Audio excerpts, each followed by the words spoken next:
حي قيوم سميع بصيرا والصلاة والسلام على سيدنا وسندنا وحبيبنا وهادينا ومرشدنا ومهدينا ومدنينا وعربينا وقريشينا سيدنا ومولانا محمدا عبده ورسوله أما بعد فأعوذ بالله من الشيطان الرجيم بسم الله الرحمن الرحيم قد جاءكم من الله نور وكتاب مبين آمنت بالله صدق الله العظيم وصدق رسوله النبي الكريم قال الله تبارك وتعالى في شأن حبيبه إن الله وملائكته يصلون على النبي يا أيها الذين آمنوا صلوا عليه وسلموا تسليما اللهم صل على سيدنا ومولانا محمد وعلى آل سيدنا ومولانا محمد وبارك وسلم وصل عليه الصلاة والسلام عليك يا رسول الله الصلاة والسلام عليك يا حبيب الله الصلاة والسلام عليك يا رحمة للعالمين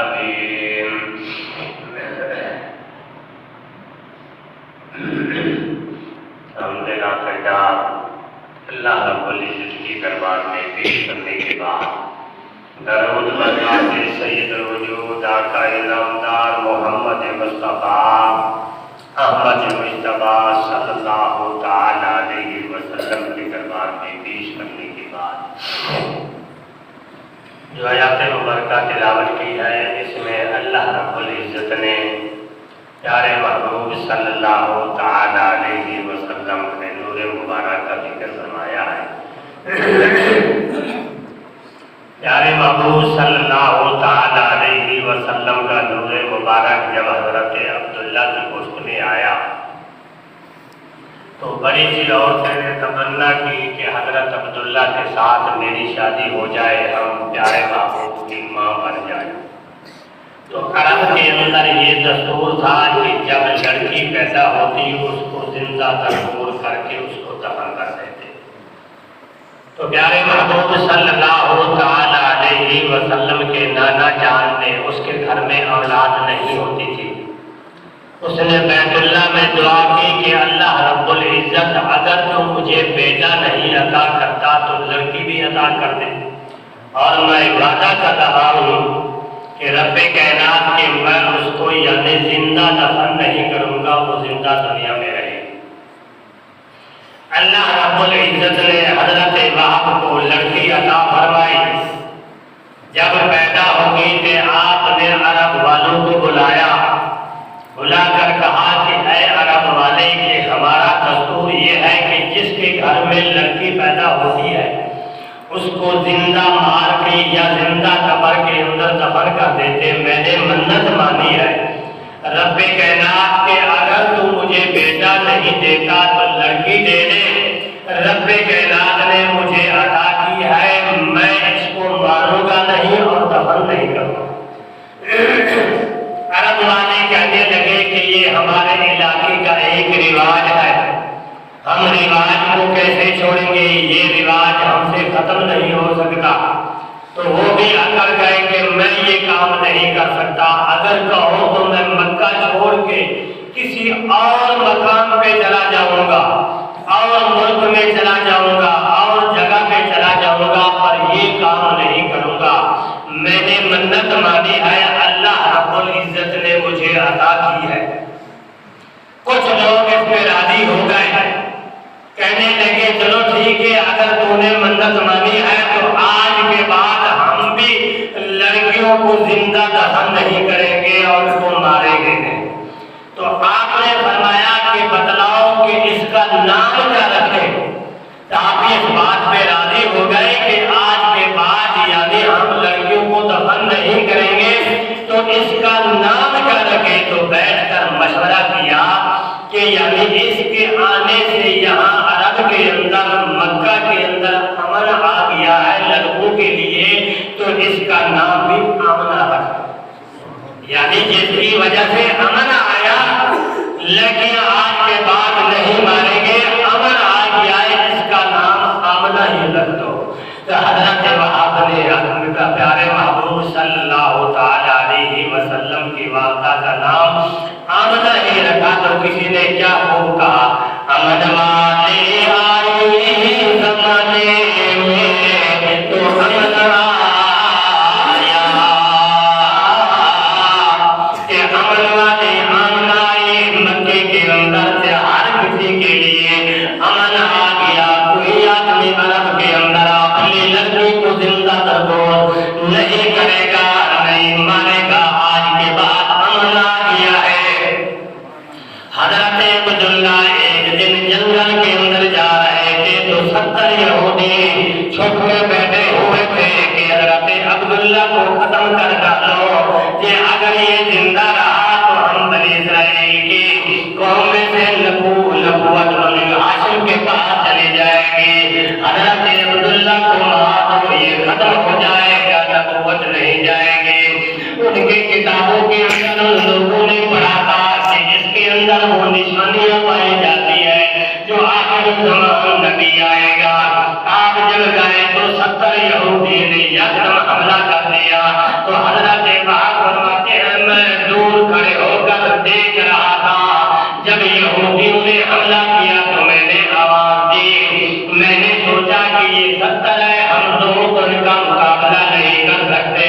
میں نے صرف یہ حوصلہ افزائی کے لیے آواز دی کہ عبداللہ تگڑا ہو جا، میں بھی آ رہا ہوں، ان کو ختم کر دیں گے۔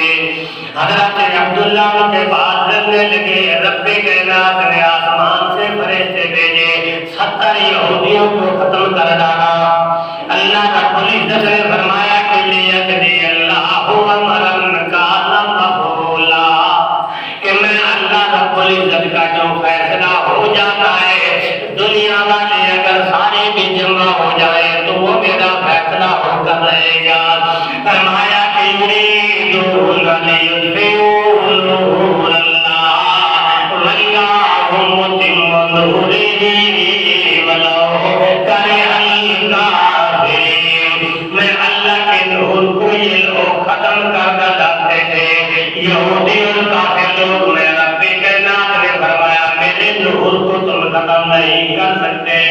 جب وہاں نے آ کر دیکھا، دیکھ کر اپنے گھر والے کو بتلایا کہ میری بیٹی آمنہ بھی بڑی حسین و جمیل ہے، یعنی اس کے مقابلے کا مرد بھی اس میں جمیل ہونا چاہیے۔ تو اس نے کہا کہ میں نے آج دیکھا ہے کہ عبداللہ کو 70 یہودی مارنے کے لیے آ رہے تھے، وہ سارے کے سارے ختم ہو گئے۔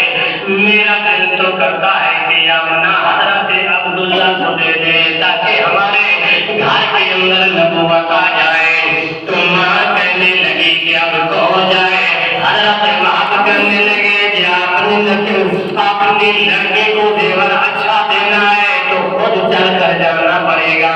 حضرت وہاب حضرت عبد المطلب کے پاس گئے، جا کر کہتے تو بھی قریشی ہے، میں بھی قریشی ہوں، تو بھی مکے کے اندر رہتا ہے، میں بھی مکے کے اندر رہتا ہوں، میرے گھر میں ایک بیٹی ہے جس کا نام آمنہ ہے، بڑی حسین و جمیل ہے، میرا دل کرتا ہے کہ میں اس بیٹے یعنی تیرے بیٹے حضرت عبداللہ کو دے دو۔ حضرت عبد المطلب نے کہا ٹھیک ہے، مجھے منظور، یعنی مجھے منظور ہے۔ حضرت عبداللہ کی شادی ہو گئی. شادی ہونے کے بعد یہ نور مبارک حضرت آمنہ کے پاس چلا گیا. حضرت آمنہ فرماتی ہے کہ جب میں جنگل میں جاتی تو آواز آتی کہ آمنہ تمہیں مبارک ہو کہ اللہ تبارک و تعالی نے تمہیں آخر الزمان نبی کی ماں بنایا ہے. فرمایا کہ عرب کے اندر ایک کنواں میٹھا تھا جو پانی لینے کے لیے جاتے, اس کے اندر ڈول ڈالتے اور پانی نکالتے. جب میں جاتی ارادہ کرتی کہ میں کنویں کے اندر سے ڈول ڈالوں اور پانی نکالوں.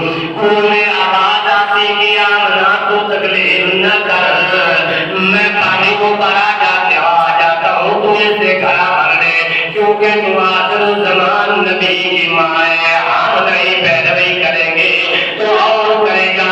حضرت آمنہ فرماتی ہے کہ پانی اوپر آ جاتا تو میں پانی بھر کے گھر واپس آ جاتی. عورتیں کہتی کہ جب آمنہ پانی بھرنے کے لیے جائے اس وقت تم بھی گیا کرو, تمہیں ڈول ڈالنے کی ضرورت نہیں پڑے گی. حضرت آمنہ کنویں پہ کھڑی ہو جاتی, پانی اوپر آ جاتا, مکے کی ساری عورتیں پانی بھر کے واپس آ جاتی. اسی طرح وقت گزرتا گیا. جب پیارے محبوب صلی اللہ تعالی علیہ وسلم کی ولادت کا رات آئی تو یعنی جنت میں سے حوریں آئی, اگر ہر رات میں مبارک لے جاتے آمنہ تمہیں مبارک ہے دعا برو زمان نبی آنے والا ہے. فرمایا کہ جب آپ کی ولادت کا وقت آیا تو رب کائنات نے فرمایا کہ جبرائیل یہ 4 جھنڈے لے جائے, حضرت آمنہ کے دروازے پہ لگا دے, ایک بیت المقدس پہ لگا دے, ایک بیت اللہ شریف پہ لگا دے, ایک زمین و آسمان کے درمیان کے اندر لگا دے, تاکہ لوگوں کو پتا چلے کہ آج آخر الزمان آخر الزمان نبی کی آمد ہے, جب آپ آئے دنیا میں. حضرت آمنہ فرماتی ہے کہ ایک جبرائیل دودھ کا پیالہ لے آیا, میں نے پیا, پینے کے بعد پیارے محبوب کی ولادت ہوگی. ایسے محسوس کیا کہ میرے پیٹ میں سے ایک نور نکلا ہے. ولادت کی مجھے تکلیف بھی نہیں, کچھ بھی نہیں ہوا. تو میں نے نگاہ اٹھا کر دیکھی تو مکے کے اندر مجھے شام کے محلات بھی نظر آ رہے تھے. فرمایا کہ پیارے محبوب صلی اللہ تعالی علیہ وسلم کی ولادت ہوئی تو مجھے مکے میں بیٹھ کر شام کے محلات بھی نظر آئے. تو میں خوش ہو گئی کہ ایسا بیٹا اللہ رب العزت نے مجھے عطا کیا ہے جس کی نورانیت سے, جس کی روشنی سے شام کے محلات بھی نظر آئے. فرمایا کہ جب ولادت ہوگی عرب کا یہ دستور تھا کہ عرب کی دائیاں آ کر بچے لے جاتی, وہاں آ کر یعنی ان کو جا کر یعنی پالتی تھی.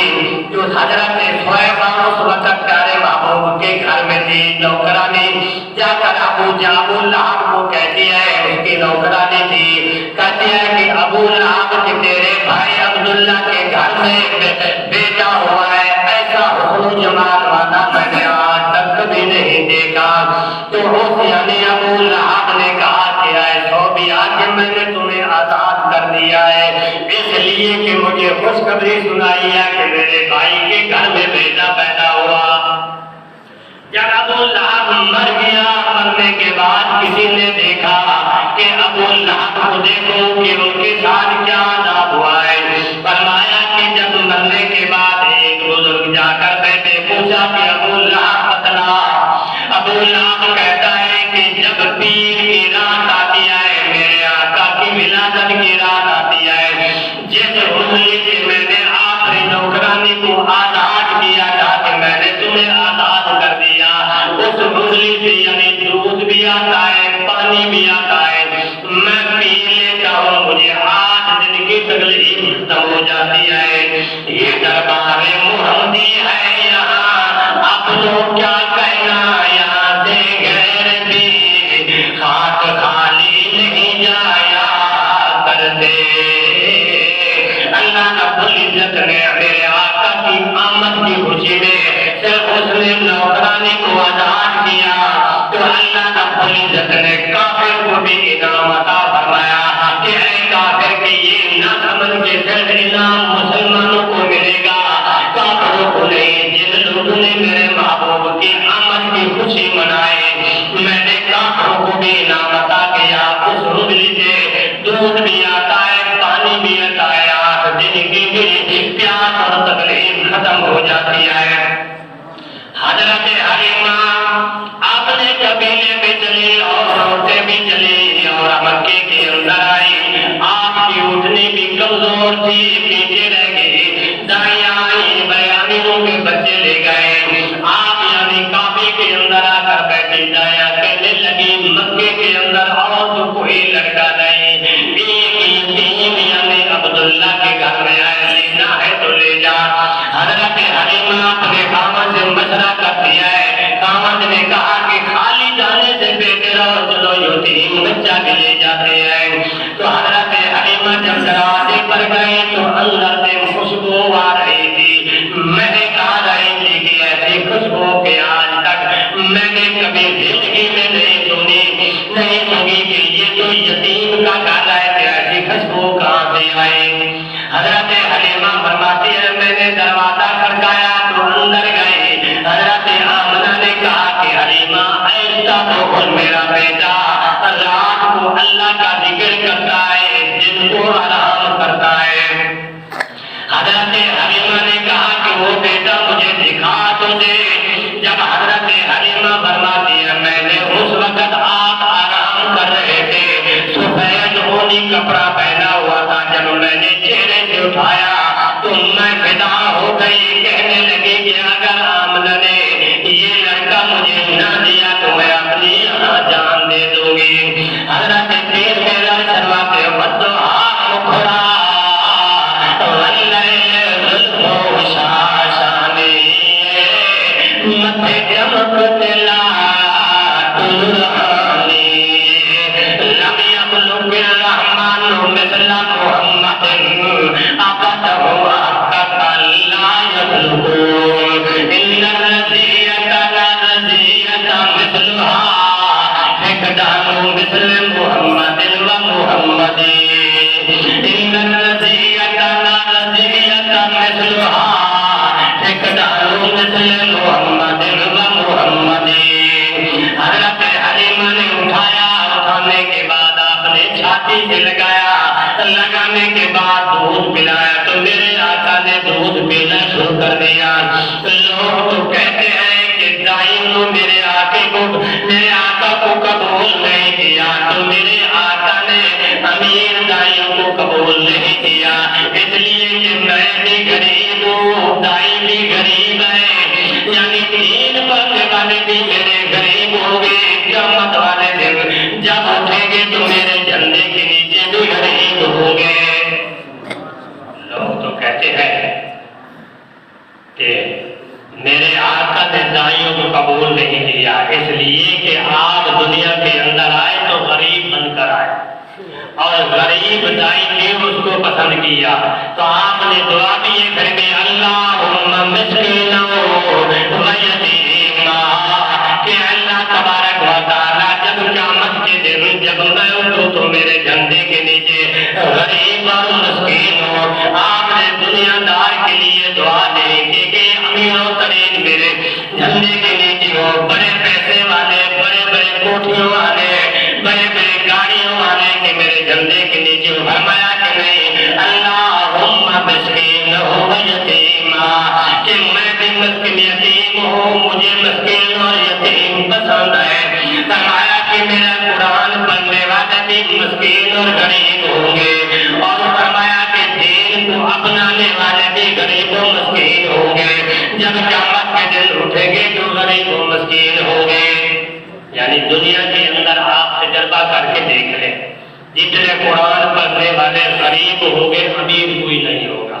غریب زیادہ قرآن کے حافظ ہوں گے، غریب زیادہ قرآن کے عالم ہوں گے، اور غریب زیادہ اللہ اور اس کے رسول کی دین کی پیروی کر رہے ہوں گے۔ پیسے والا شاید اللہ قلیل کے کچھ لوگ ہوں گے جو دین کو پسند کریں گے اور دین کے اوپر چلیں گے، ورنہ یہ لوگ پیسے والے دین کو پسند نہیں کرتا، کیونکہ دین ان کے خلاف چلتا ہے۔ وہ شراب پیتے ہیں، یعنی دین شراب سے منع کرتا ہے۔ وہ زنا کرتے ہیں، دین جو ہے وہ زنا سے یعنی روکتا ہے۔ یعنی وہ غریبوں کے اوپر ظلم کرتے ہیں، دین جو ہے یہ غریبوں پر ظلم کرنے سے منع کرتا ہے۔ اس لیے آپ نے فرمایا کہ میں بھی یتیم ہوں، میرے ساتھ مسکین اور یتیم ہوں گے۔